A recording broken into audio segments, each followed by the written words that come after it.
crowd thinned out a little bit. You've been pretty overwhelmed, I guess. This is not a topic that I talk about under this title very often, and it's not something that university people generally are called upon to evaluate.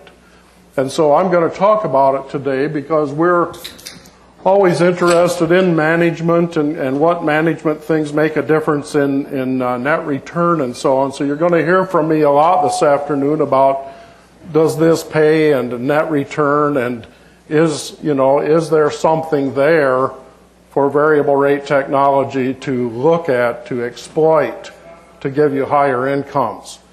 Honestly, we're not capable and we're not really asked to evaluate somebody's program that tells you how much nitrogen and population to put out. I'm going to suggest that some of you might be able to do that, but those programs are appearing, pretty commonly. There's several commercial varieties of those out today, and I think what I'm interested in is what corners are of management are they able to overcome, what problems are they able to overcome that's going to give you the return on investment that you need to have to make something successful for you. So let's talk about that a little bit. Commercial products have not been evaluated by people in a way at least that you can see. So you're offered a program that says, this thing will come and it will tell you how much soil nitrogen you have, and at a certain time you can go on that basis, so the model will tell us, or you can go take a sample of soil nitrogen and it will tell you how much you need to put on. And these things have a lot of appeal. The first thing I'm going to talk about is plant population, and then we'll talk a little about nitrogen. Most of these things rely on sort of high-tech imaging or other sensing. Imaging is, drones and stuff are really cool today, and everybody, I think the imaginations of the marketers run pretty wild and say, look, these guys are all highly excited about paying us $10 an acre to do this because we got better images than somebody else has. Few of these things have been tested against standard management, and one of my concerns with a lot of this is they don't really, they might say, well, we were able to lower the nitrogen rate that farmers were using. Well, a lot of farmers could turn their rate down 15, 20 pounds and they'd never see much difference. We already know that. Or they're just sort of setting up this thing that they can then knock down and say, well, look, these guys are just blindly putting population the same everywhere, and we know they need different populations in different places, and we can tell them how to do that. And just in some ways, it's not, it's selling you all that do the management a little bit short, I think, and that's one of the problems I've got with it. They set up the standard against which they kind of measure themselves. Or they don't really measure against anything and simply say, well, we have such a big computer that it's got to be good stuff. We have not done much testing, like I already told you, at the university directly. But we can indirectly look at the promise. And that's what we want to do this afternoon, of matching inputs up to the need for inputs in different parts of a field. And we're going to show you how we went about doing that. Have we answered all the questions? Absolutely not. And I'm still trying to turn over. We've been hearing about this for 10 years at least, that if you guys just learned how to do nitrogen better, you wouldn't be having to, just set the thing and do the same rate over the whole field. How backwards can you get? And so our question is, well, what does the cost of that? The real question is how much profit there is to squeeze out of inputs by varying inputs within fields, and secondly, can we learn what best rates are for different zones in a field? Those are related, but they're both big questions and difficult to answer. And I'm going to spend more time on the first one than on the second one. So variable rate seeding is the first one up. How many planters are already equipped? Well, many planters are already equipped to vary seed drop rates. We know that. I don't know what the number is today, but more than half, I think, of operating planters. So then people say, well, how do we do this? We have the capability, how do we do it? We conducted hybrid by population trials in 5 to 7 sites per year from 2012 through 2016 in small plots, and plant stands were close to dropped populations. I'm setting up here what we did. Then we just fitted a line to the data and calculated the optimum plant populations based on corn, and I'm using $3.75 a bushel and $3 per thousand seeds. Everything is economic, and we can't talk about maximizing the yields in every part of every field if we really want to try to be economically efficient. And I'll just show you a series of these by year, and these are locations. You don't need to know where they are, but they're mostly in central and northern Illinois. By the way, I've got data from Peter Thomason that I'm going to share with you from Ohio. I did it just for you. So you kind of look at these, and these were run from 18,000 to 50,000, and 50,000 is higher than most people expect, but we want to make sure we know what happens when you get populations too high for the conditions. Somewhat surprisingly, 2012 was a pretty dry year for us. Yields in these sites were still pretty good, but certainly less than the ones I'll show you in years after that. And you can see in a couple cases they reached a maximum, yields did, and then they came down, but it actually was fairly rare. This is what today's hybrids do. You know, the answer to this question we're asking here is a lot different today than it would have been even 10 years ago. Hybrids are so much bred for stress that they are able to produce, even at a yield level, as you see here, of 130 bushels per acre, it produced the same yield at 50,000 as it did at 26,000. You did not see anything like that happen in 1975. Not even close. These things would have gone barren and fallen apart, and you basically would probably have had no yield at 50,000 at all. So this is how the world has differed. What does that say for variable rate technology, for seeding rate? It says that the potential has been limited by the genetic improvement. By that I mean there's no longer much danger to be higher than you need. And at one time there would have been. This is 2013, same sites, similar responses, but when we have it like this, not very much indication that anything, oh, I never pointed that out, but in one site, this one, you can see it came down. Well, that's the way that's supposed to work. I thought it was a point. This one, you can see it came down at the high population, and that actually kind of dragged the whole curve down. This is 2013. Now the thing is just annoying. There. I think I turned it off. But you can see here that none of those came down. So at 50,000 was, you know, it's still, the other thing to notice here is they still peaked at around in the mid-30s. So not only was 50,000 not a problem, but 35,000 was generally plenty, or 34,000. This is 2014, one of our, again, very good years, 2015, and 2016. So there, I've set you up now. We've shown you 32 site years, and let's talk about what we're doing with these data.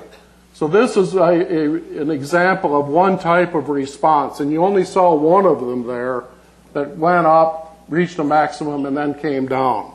It's pretty rare, but we occasionally get it, and we want to take advantage or know what to do with it. So we fit a curve to the data, and in this case it fits really well. And I'll show you the circle here is where the maximum yield was, and the optimum is where the extra yield from adding seed just paid for the seed. So at this rate that we're using, you know, $3 per thousand seeds and $3.75 a bushel, 1 bushel of extra yield buys 1,200 seeds or something like that. And that's the way you need to look at it. The problem with looking at it that way is that people think, well, I can always get a bushel, so why not just add, 45,000 or something like that? It doesn't quite work that way, but that's what the optimum in these cases is. This is a much more common response to plant population. As I was just showed you through that series of those, about 80% of the time they look like this, where they just go up. We can still calculate, here's the maximum yield, and here's the optimum yield. In terms of bushels, those are usually only about a bushel apart, which should make sense to you. But these level off, and then we just fit a curve that says go up to this point, level off, and then go on out to however high it is. And so I'll show you those 5 years now with the locations averaged together and show you what these responses look like over each year of those 5. And you can see here that,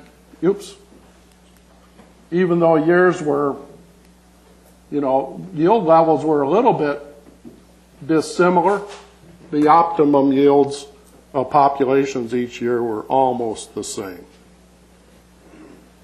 where the triangles are. So you're already starting to figure, well, maybe you just sort of put populations there and you can't gain much by moving them around. And you'd probably be almost right. What we did in order to put these data together is similar to what we did for the nitrogen calculator. We put the numbers, we did this as return to seed.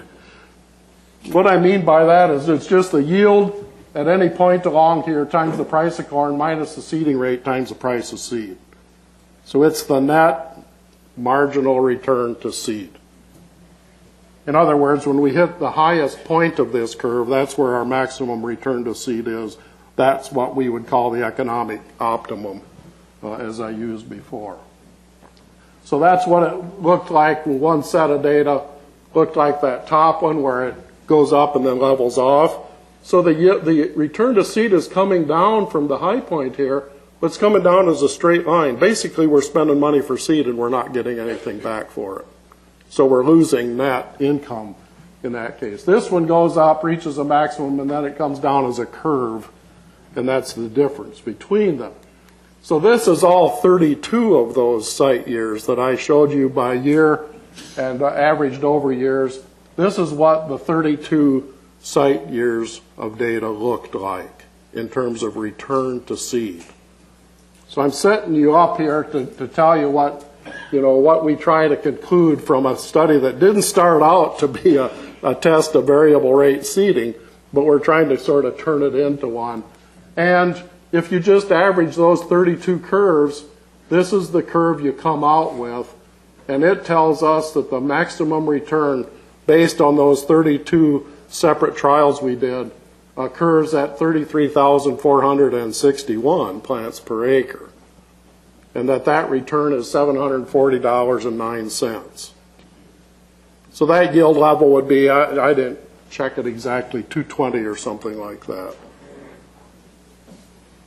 Okay, so we know that. So if you said, well, in fields like this in 2017, what kind of seeding rate should I use? And I would say, if you're in that 32 to 35,000 range, you're in good shape. It's also fairly flat up on top, as you can see. I put a little bracket up there to show that if you're 1,500 above or below that, you're not really putting anything at danger. And so that's what we look like. And some of you might say, well, it doesn't look like it comes down very fast. But if you get up to 40,000, which a lot of people have tried doing, you haven't helped yourself. And that's based on if you accept that, you should be about where your previous trials have showed you should be. Now, suppose we had a field with 32 blocks and we knew somehow that the plant population response in each block would be the same as at one of the 32 site years in our study. So this is a pretend thing. So we can calculate the return to seed at the perfect population for each zone or each acre and compare that average over zones to the overall maximum return to seed number. In other words, that 34,000 number that I gave you if you can calculate what the yield and return to seed would be for each one of those trials, and that would be your uniform seeding rate that you would use, and you're comparing it now to putting different populations in each block. This is what the maximum points on the curves look like. The yellow circle is where the yield was at it, the return was at its maximum. So you can see there's a pretty good range there. From down here, we had one site that only needed 25,000 or so, and we had most of them were sprinkled here in the 30s. A couple of them were a little above 40,000. That's kind of how it spilled out. So, you know, you can say, well, are those really that different? And they're all in a pretty small range up there. And what we like to do, just to think about this, is to say, did high yields need high populations? And this is what you can get from that, where you say this is the optimum population and this was the return to seed, or you could call it yield. It's just got the cost of the seed taken out of it. So this is the return to seed at that optimum population, and each dot here is one trial. You see what I'm doing here? So we're trying to figure out how much varying the population based on this actual yield data makes in terms of a return to seed compared to using the same population on all the field. And it's not, you know, it looks like the numbers, you know, this is not a real high correlation. There's a lot of floppiness in it. This point kind of sits out by itself and kind of drags down the curve. If you took it away, there wouldn't be very much there, but there's a little correlation. And based on this number here, it says that each 1,000 more each 16, you know, 1,000 more plants will give you 16 more dollars return over to seed. That's what the 16 refers to. But we know there's a lot of slop in it. So the results of this, when we ran this, is the 32 different optimum populations.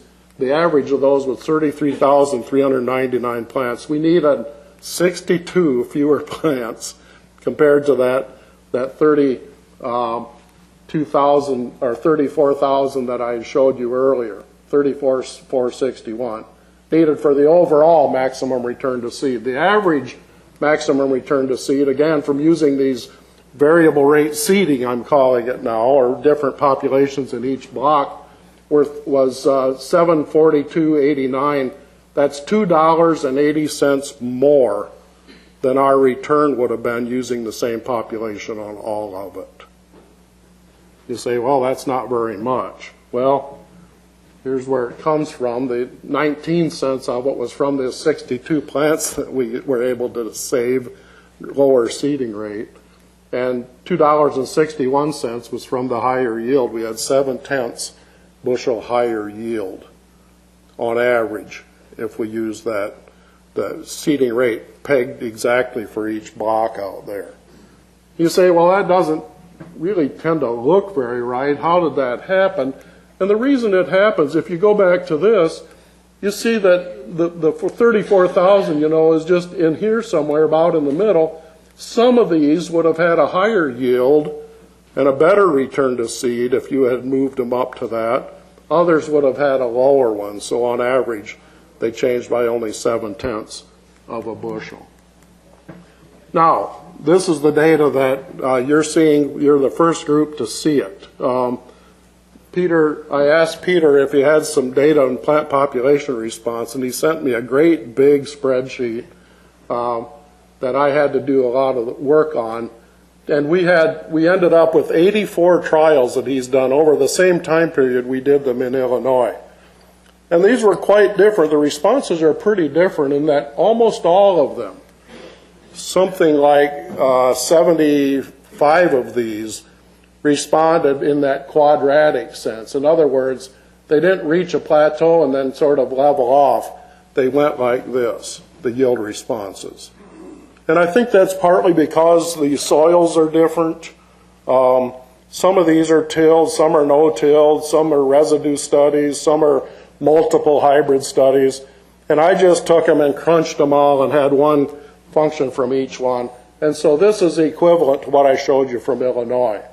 What do you notice about it that's different? First of all, a lot of these are clustered down here at 25,000, which was the lowest population that was used in those trials. So we had quite a few over these last 5 years, or you had quite a few, Peter, that didn't really need more than the lowest population. In fact, lost yield if your populations were increased above that. That's a response we did not see, or almost never saw, in our Illinois data. And it's just a difference in soils and difference in year. But you can see here that, but you can see a big collection of points, all of these curves, and you can see a few of them are out here in the 40,000s and above, about 8 or 9 of them. We didn't really have any that were that high in Illinois. And you can see, again, they're clustered in the 30s. Well, you have more on the low end and more on the high end than we saw. So you'd say this looks like a more promising thing. If you somehow knew in different parts of a field what of these responses you're going to get, you could better tune your population to what the actual need is. So that's what we did. And I'm showing you the same thing I showed for the Illinois data, and that is just the circles from that previous slide, now with a line kind of drawn through them. And it does say here again that yes, higher yields, we've got it called return here, but yield correlation would actually be a little bit better, because when we take the seed cost off, that increases as we go to the right. So we're kind of pushing that curve down a little. But higher yields required generally higher populations. And that's, I was sort of disappointed when I didn't see really that much of that in the Illinois data. It's much better here, but there's still a lot of slop, as you can see. We had some that here's one that, was very low yielding and still needed 43,000 plants per acre to get to its best population. And you can see some out here that were very high yielding and didn't need very many at all. So these are the ones, you look at this and you say, well, in concept, what makes sense is what we've always thought, and that is if you got a higher yield potential, you probably need more plants to get there. And I think that we see that here, but it's not, lined up perfectly so that every time you had high yields, you needed high populations to get there. You can see here that this number is 12. That means that the line for every 1,000 it goes over, it goes up $12. So this comes into play when we talk about how would you apply this in a field. And this figure gives you everything you need to apply this in your field. If we turned it into yield, and you'd say, well, this part of the field I expect, 200 bushel yield. The average yield, by the way, in this trial was about 205. At the best population was around 205 across these 84 sites. And this shows you that. This is the overall curve, then just the average of those previous curves that I showed you, the 84 different curves put together, crunched together into one. And the high point of that curve occurred at 32,860, and that was at $672.22 an acre return to seed. That's lower than in the Illinois data. The density of the population is less than 1,000 plants lower. So we'll do that same exercise I talked to you about, and the average of those 34 different best or optimum plant populations was 31,630. That's about 1,228 plants fewer than the population calculated using all of the data put together. You remember that was less than 100 in the Illinois data. So this is a little more encouraging here than the plants we needed for the overall return. That was 32,860. The average from using those separate, this thing has a real mind of its own, and I'm not real fond of it. The average maximum return to seed from using this variable rate seeding, in other words, 84 different populations in this field, was $683.80. That's $11. You remember I said it was $2.80 in the Illinois data. It's $11.04 here. Well, that's a little bit more encouraging in terms of saying, well, now we might have some money here to actually pay to get this.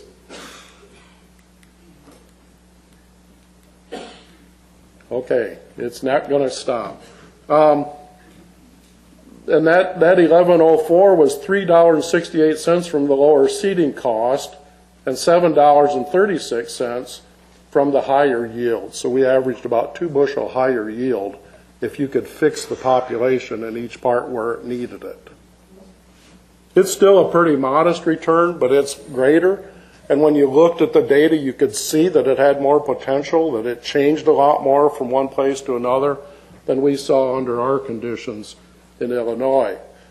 So let's just sum this up. Optimum populations over a range of growing conditions mostly range from 30,000 to 40,000 per acre in Illinois, 25,000 to 45,000, I should have said, per acre in Ohio. The economically optimum seeding rates across sites were fairly similar, 33.4 in Illinois and 32.860 in Ohio. So over sites, optimum population was positively but sort of weakly correlated with yields, and the simulation that we ran produced a higher net return to seed than uniform seeding, the variable rate seeding, the way we looked at it here. And it can hardly not do that, because if you somehow say we know what the best population here is, you're always going to be at least a little better off. The point was, under, sort of uniformly high-yielding conditions, it's going to be a pretty small difference.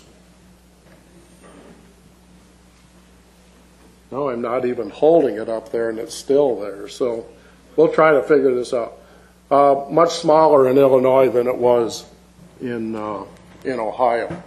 Should we do it or not? Well, I think the answer is yes. Can I throw it against the wall or something?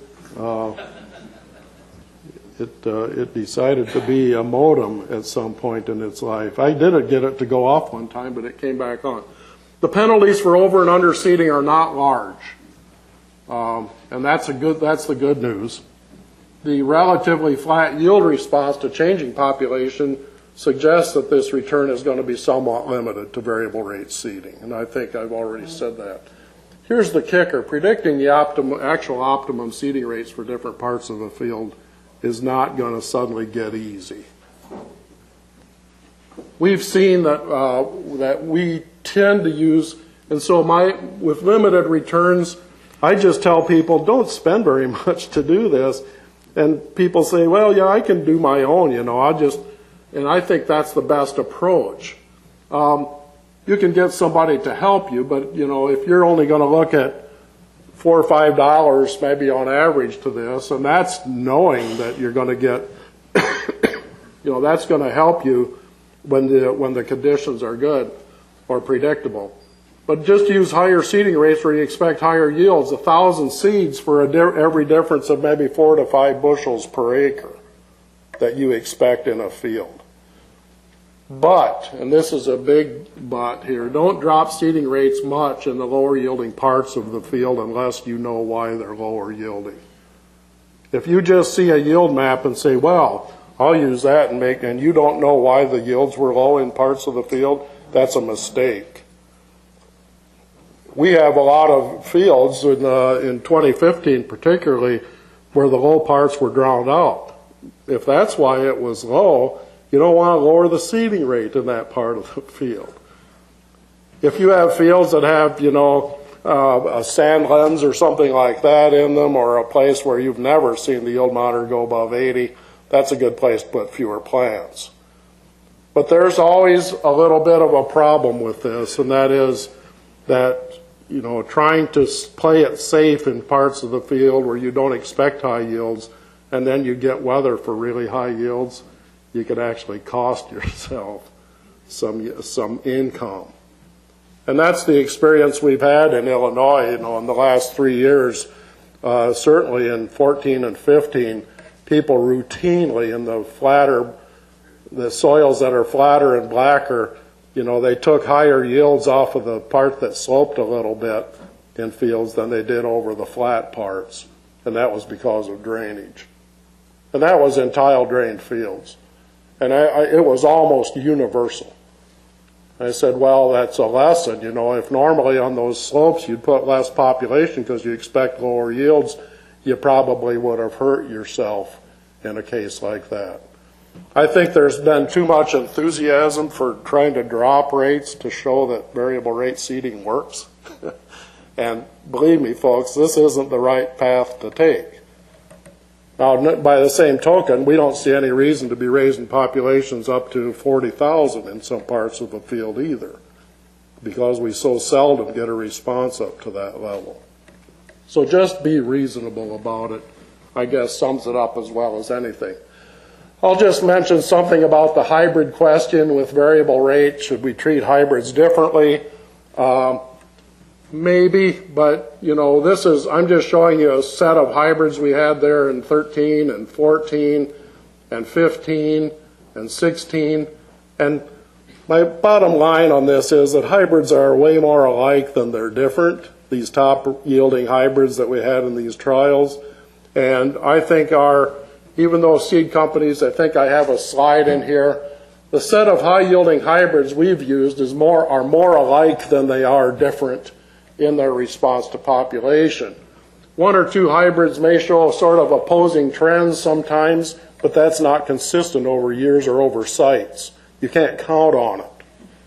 And so companies may give population guidelines. I sense there's a little less of that maybe than there was at one time for individual hybrids, although we always saying this hybrid should be at, stay on the low end of your population was always a signal that the thing probably doesn't stand very well. And today we don't really have that signal. Nobody wants to send that signal out. And there may be some sort of defensive hybrids that they say, look, we reserve these for, fields that have never produced more than 120 bushel, and this is where these ought to be. And that may be the case. But for the better hybrids that most people are choosing from among, I suspect that the differences in population response are probably not very great. And I don't know if we really need to be concerned. If people say today that the populations need to be kept low on a hybrid, it generally signals to people it's probably not the best hybrid in the world. Having populations in the 30,000s is no real threat to any good hybrid today, and it could be almost anywhere in the 30s. Although weather conditions can always be a problem, of course.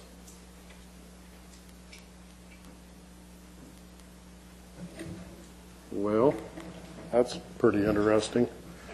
I thought when Roger was having this problem, he was just incompetent, but I could hardly keep that one up anymore. Well, that says end the show. I guess I don't want to do that. I'm not taking a vote on it.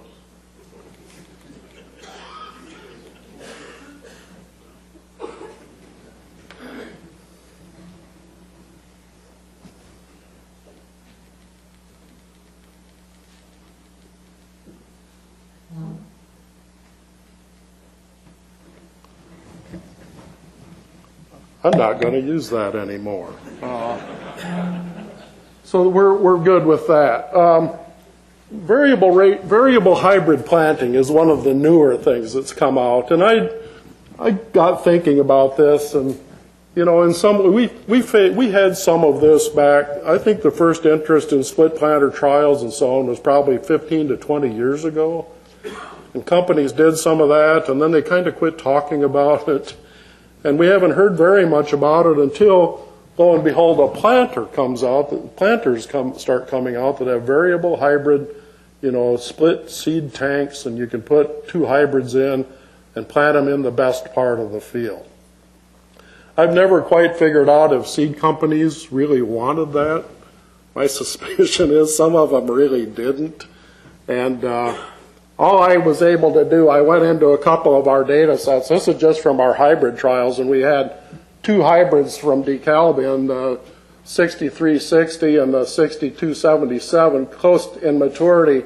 And I just put up here for our different sites in Illinois, I put in what the advantage to 6360. 6360 on average yielded 9 bushel higher. And I thought, well, I'll just look at our sort of a random set of locations there to see how the hybrids compare to each other and see if we see, for example, under low yielding conditions, one of these is always better, and under high, one of the other one's better. And that's what we came up with. And so when you actually looked at those like I did here, and this is the trial average yield, and this is the advantage, if you take that one freakish point out up there where one hybrid was 46 bushel better than the other, you know, the thing doesn't amount to very much. So I had another set of hybrids we had used in that one population trial I showed you, and this is their yields at 34,000, I believe it is. I think this one probably was at 40,000.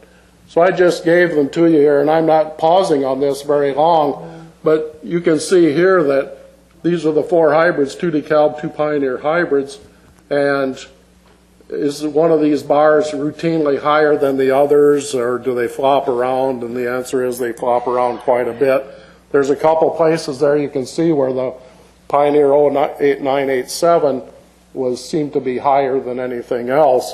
So I decided to look at them this way. This is the old kind of stability analysis where you say, well, this is the trial average yield, and then over those sites where we did these, there were 11 sites, I believe, total.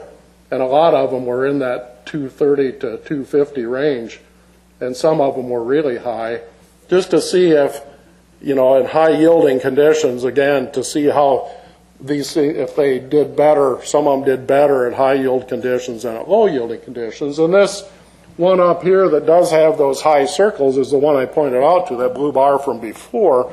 And this is what we would sort of consider a, quote, racehorse hybrid. You know, it does really well under high yielding conditions, but it's no dog down at the lower yielding conditions. And the ones where the thing slopes down would be considered more of the workhorse hybrids in that old terminology we use. But their spread in the points is pretty great, and I don't know if I conclude very much from this or not. Honestly, I think I summed this up in some words here, but breeding for stress tolerance has meant good performance under a wide range of conditions. That's what our hybrids are today. 2 top hybrids that you choose to put in variable rate seeding may not perform much differently in parts of a moderately variable field, and you're always going to see a little difference from one side to the other, but it may not have any pattern to it. Factors like disease tolerance could cause differences if you had a disease in part of the field, but the amount and how site-specific the pressure in such cases is pretty unpredictable. And I guess the other point is one of a pair of hybrids chosen for variable hybrid planting is going to be higher yielding over the whole field in any given year than the other one. In other words, you know, does a company have to specify one of their hybrids in a variable hybrid planting as the really good one and the other is not quite as good? And who wants to call their hybrid not quite as good? And so I don't know where we're going to go with all of this. Which of 2 hybrids, you know, wins is kind of is not very predictable. The reason, the idea for this is that you have problem areas in the field, and you know you can have a hybrid that will address those problem areas. That's difficult because problem areas, as I already talked about, good weather makes everything yield well, are not very easily identified, or what the problem's going to be. If you have a wet year, it's not the same as if you have a dry year. So variable hybrid planting works better in fields with known and relatively consistent problem areas, but my point there is the loss of overall yield to defense, when the defense isn't really necessary, is going to remain a possibility, and it represents a cost. So I'm not against the concept of this working it out in practice is not, I think, going to be any easier today than it was 15 years ago. In fact, with all hybrids being improved that are sold today, it may be more difficult to make this look profitable than it did 15 years ago. You know, it's never been a real neat and clean thing, even though it's sold and say, well, boy, that makes sense. But, you know, which hybrid you're going to put where? And this is not like split planter where you had to put sort of equal areas. Now you can change, and I think some of them even let you change by unit and put these in. It's just saying that we know more about what's going to happen and how hybrids will react than we actually ever do know. So enough on that. Let's talk about nitrogen a little bit. This is the focus of a lot of activity. This is the big one in terms of variable rate. And it's because nitrogen's expensive.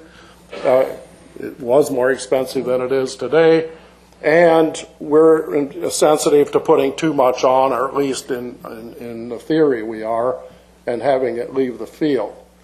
So the first attempts at doing this, and the economists started doing some of this, and you know how they are. But higher yields, you know, it's a yield goal-based system. You put more nitrogen, we expect higher yields. Let's just go to a field and put more nitrogen, we expect higher yields. The problem is, of course, yield goal system, I put the bottom point there, it doesn't predict nitrogen requirements very well. I'm not going to go into that today, but varying rates based on the yield goals doesn't work very well either. Saving nitrogen without yield loss by applying lower rates where the need is less. That's one of the ideas, although I have said that I didn't think too many people went in to variable rate nitrogen with the idea they'd lower their overall rates. And I think that would apply to almost everybody that's involved in it, or both of the questions. So the first 2 points I raised there is this is the way you have to pay for this. You either get higher yields in parts of the fields where you needed more by putting more on, or you lower the nitrogen rate enough, or you do both. And if you don't do enough of that to pay for the technology, then you haven't gained anything. And people kind of forget that. They say, well, this is the best idea ever, you know, we'll vary rates. And don't think about that. This is very much complicated by several things. Variability in the end response in the same place over years, and difficulty in predicting both the yield and the soil supply of nitrogen, hence how much nitrogen fertilizer you need. Let me give you an example. We ran a 10-year study at 4 sites that I'll talk about, and I'm showing you, this is Monmouth corn following corn. This was our nitrogen responses over the 10 years of the trial. These nitrogen rates were in the same plot every year. So this is absolutely, you know, so you had a bad year, you had some really good years, most of them were in the middle. But the challenge is, next year, if I have this last 10 years of this, what nitrogen rate should I use in that field? I'm waiting until somebody tells me. We had 4 of these, and corn after corn and corn after soybean at each one, so we had 8. I'm only showing you 4 here. This is a much more uniform response location for corn after corn. And there I could pretty much make a pretty good guess that we probably need about 180. Here is corn following soybeans at our Urbana location. Again, a wide range of conditions. You can see that lower one there was kind of a straight line and never did get up to 140, 50 bushel. And this is at a 4th site, corn following soybean. That site's a little bit more prone to drought. So that's sort of the thing. And when you average the 10 years together for each one of those, you see my now familiar curves that have a triangle that says this is the best rate of nitrogen to use.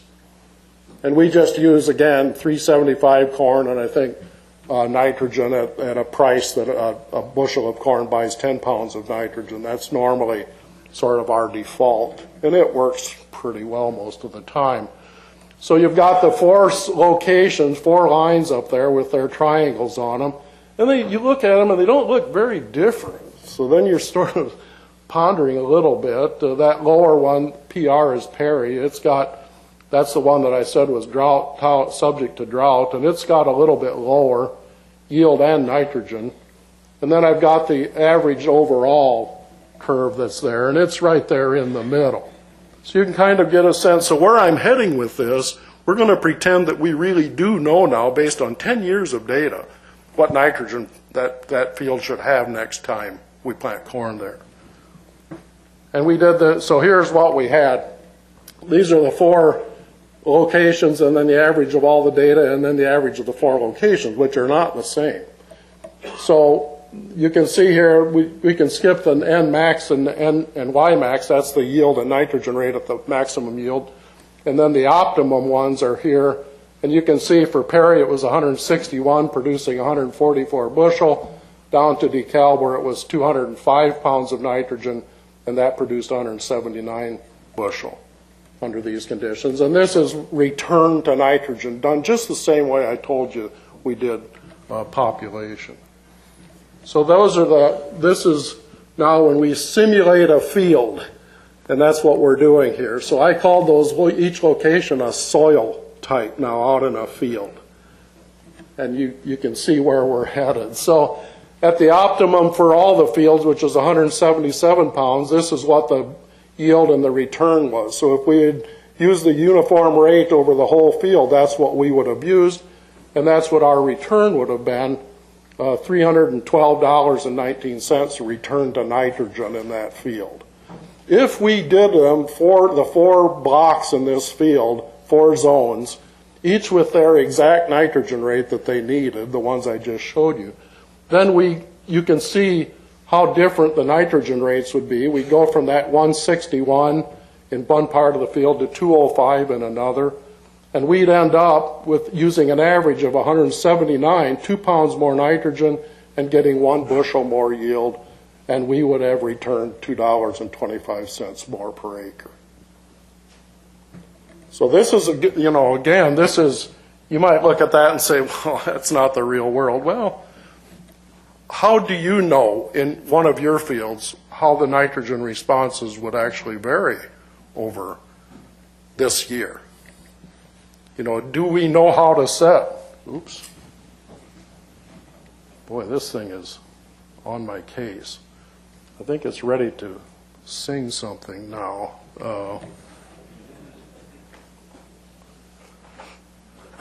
It's Cortana, and it says, ask me anything, and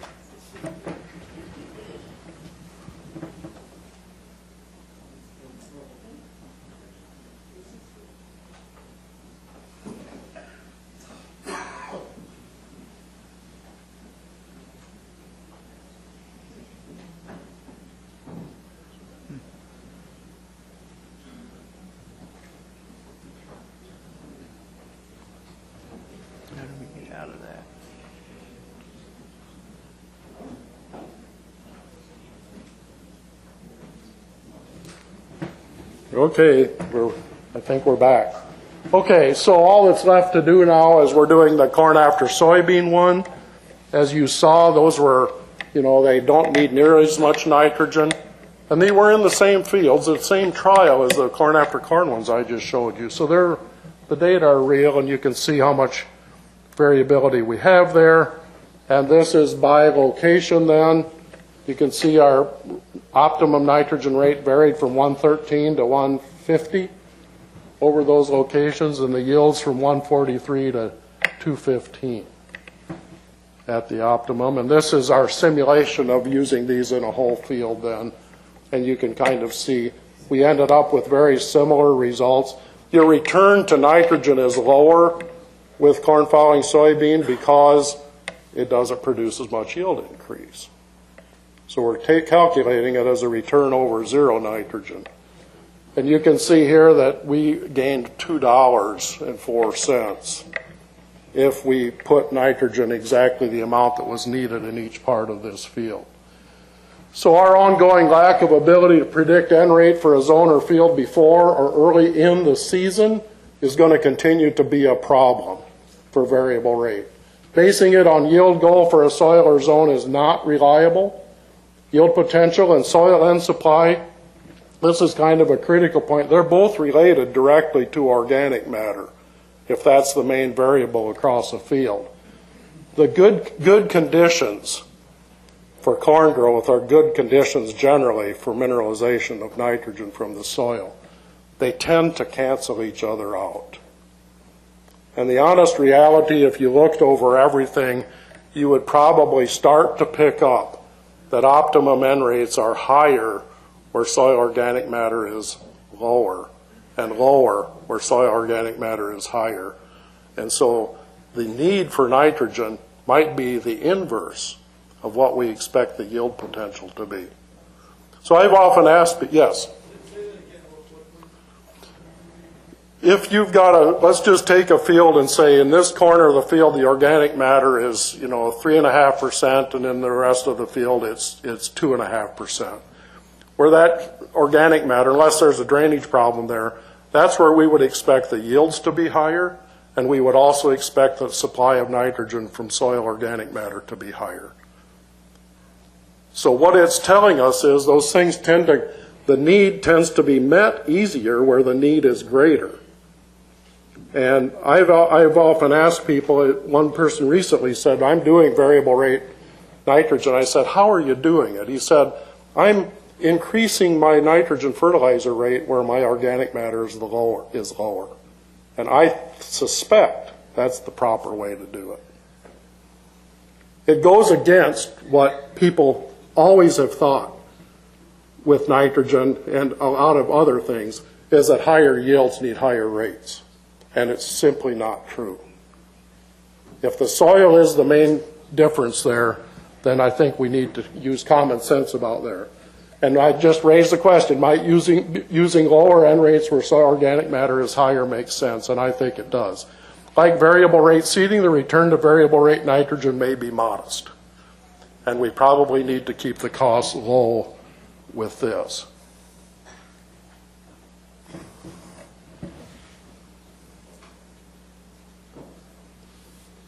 I think I'm about to call Tajikistan here.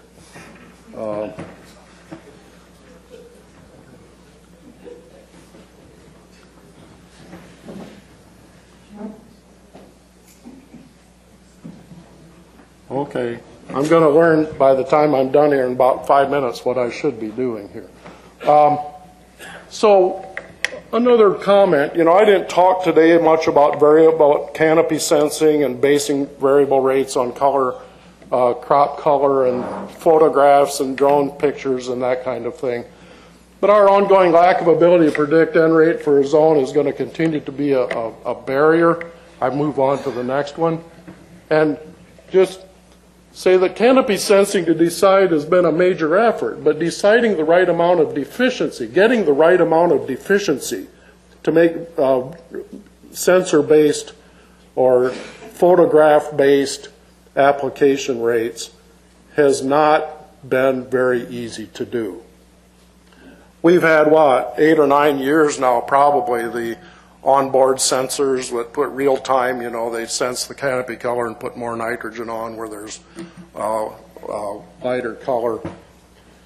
It's been really difficult to get these things to work satisfactorily, and that's because deficiencies do not follow our commands very well. Even if we could determine, getting the right amount of deficiency to appear, I said, there is more a matter of luck than of skill.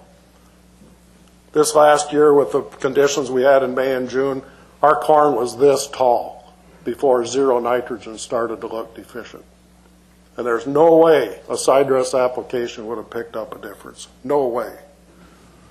Even if we can determine what a best rate is for part of a field, it looks like the return to doing this is going to be fairly small. And maybe we ought to just consider using normal rates and have rescue applications in reserve for times when this is needed. That's one way to do variable rate, but it's a costly way to be ready for problems when we don't know how often we're going to have them. That's a picture I took this last June. On the right, it had 200 pounds of nitrogen. On the left, there hadn't been any. What would a sensor see there? What would a drone see there? The answer is it wouldn't see anything that would help it put out the right rate of nitrogen. So can we evaluate variable rate technology? Impressive dashboards, drone images, high resolution, and hardware are not the measure of success. Current uniform sound management and returns from management should be our control. That's what we need to compete against. It is possible to alternate variable rate and uniform strips in the field and to use the yield monitor to see if variable rate pays. I've put that challenge out a number of times. Nobody's ever taken me up on it. If you wanted to test, and part of it is once you buy into variable rate, why do you want to see whether it was a good decision or not? A lot easier to just assume it was. Now, I'd want to do that. I wouldn't want to test it. What's the point of that? But I just hope today I've helped you to think about this a little bit. And honestly, if it doesn't help make, increase return to an input like nitrogen, then it's not going to help us make more profit. Positive return to variable rate, I said this at the beginning, require yield increases and or input decreases need to exceed the cost. Benefits of it are closely tied to how variable fields are. In Illinois, most fields are not highly variable, or at least not predictably so. And that's a big factor in this. If I was marketing variable rate, I wouldn't start in central Illinois. Because most responses are unpredictable, variable rate should always be used without endangering profits when the weather is unusually good or unusually poor. And limited returns means the hardware and software and advice cost should be kept to a minimum. There is cool stuff coming soon, and I just wanted to show you I'm up with a little variable tillage planters. How about that for this group? Sensing soil conditions and residue in the seeding strip. Variable depth planting, we already have a little bit of that with variable down pressure or down pressure sensing based on sense moisture or temperature maybe. There's very little we won't be able to do with this. Once you can have driverless cars, you can pretty much have anything. Variable rate or pulsed in-furrow applications. Pulsed meaning, why not pulse insecticide on our seed if we need it? We aren't supposed to use those anymore. But anyway, if you pulse that, or even starter fertilizer, what if you put variable rates of it in a field? We're going to have the physical capability to do these and others. All are going to have variable and mostly unknown payback going into it, depending on the soil characteristics and the weather.